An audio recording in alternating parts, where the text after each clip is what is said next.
Hey everyone, welcome back. This is part 2 of our football breakdown from week 1, looking into week 2. We're going to talk about Montgomery, Muncy, Hughesville, and also Jersey Shore with their big win. Let's kind of first start off here with Muncy.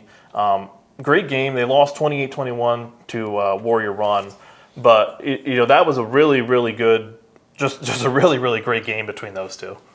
That was a fun game to cover. That's why I picked it to cover in week 1. I thought it would be one of the best weekends games, and it certainly lived up to the hype. And, from Muncy's perspective, Warrior Run's a good team. There's not a lot of shame in losing the game. It's one game.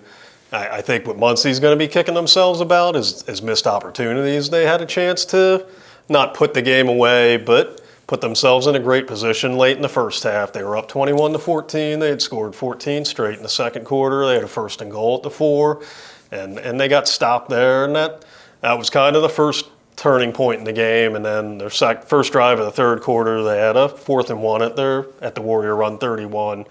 Didn't convert. So again, you go from maybe being ahead by 3 scores or at least 2 scores, and Warrior Run's hanging around, and finally Warrior Run took it from them in the fourth quarter. But I think there's positives for both teams. There's both things a lot of teams can grow on, and I think Muncy's going to be fine. I still like what they have. They just have to execute a little better in key situations.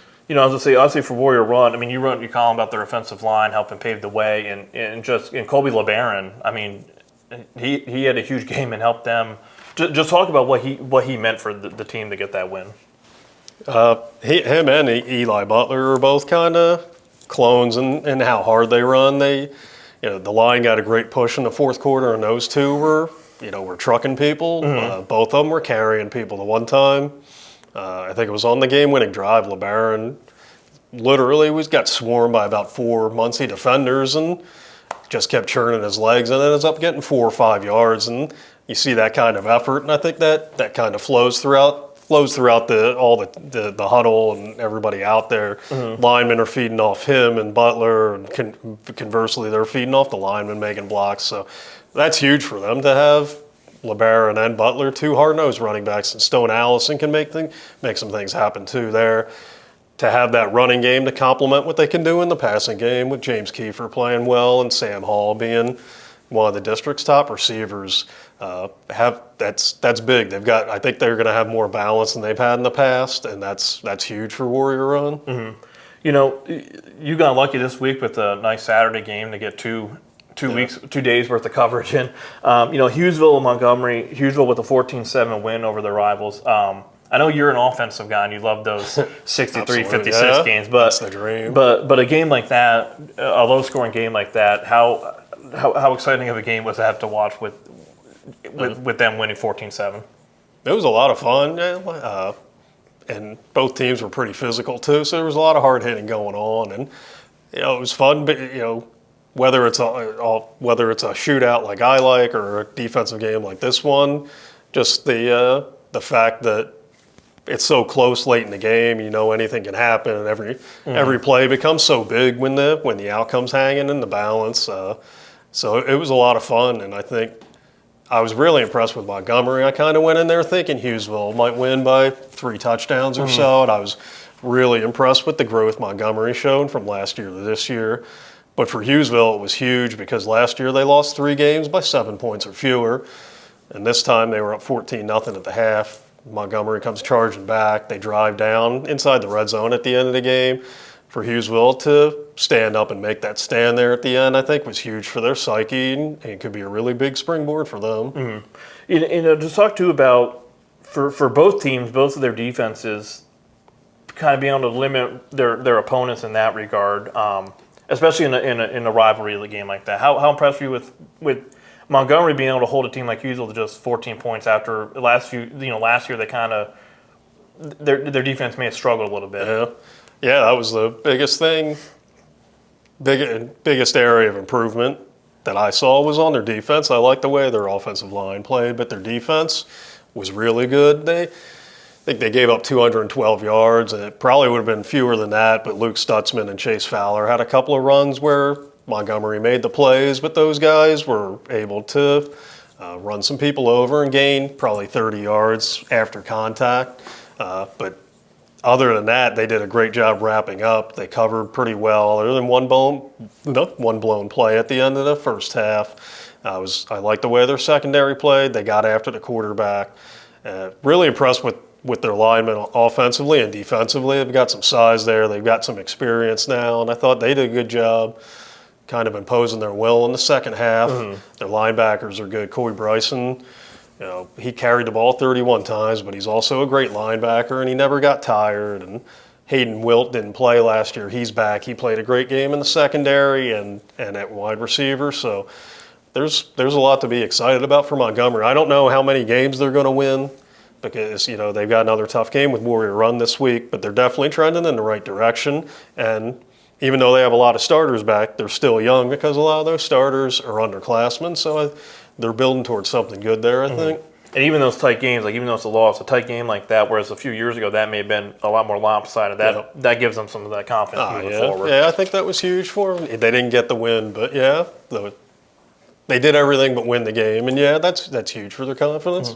Talking about Jersey Shore, maybe the comeback win of the week. I mean, they were down 21-7 against Dallas, return to state finalists. And, Mitch Rupert, who covers the story for us, our former coworker here, mentioned about how Elijah Jordan completed 13 of his final 20 passes, including the game-winning drive with 43 seconds left. Just how much of a huge win was this for Jersey Shore to rally against a tough team like that? That's enormous, especially with the schedule they're playing this year. I think to go to a team like Dallas on their home field, team that hasn't lost a regular season game in 2 years. They were 15-0 and kind of steamrolled their way before losing to Alec Whipple last year.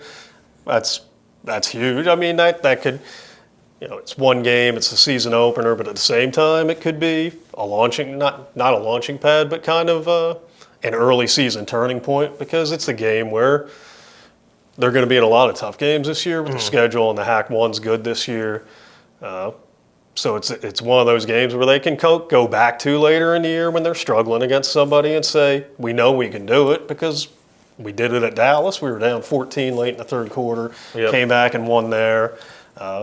Big time win, and it's kind of Jersey Shore football. You think you have them, and they just keep coming after you, and they run that no huddle.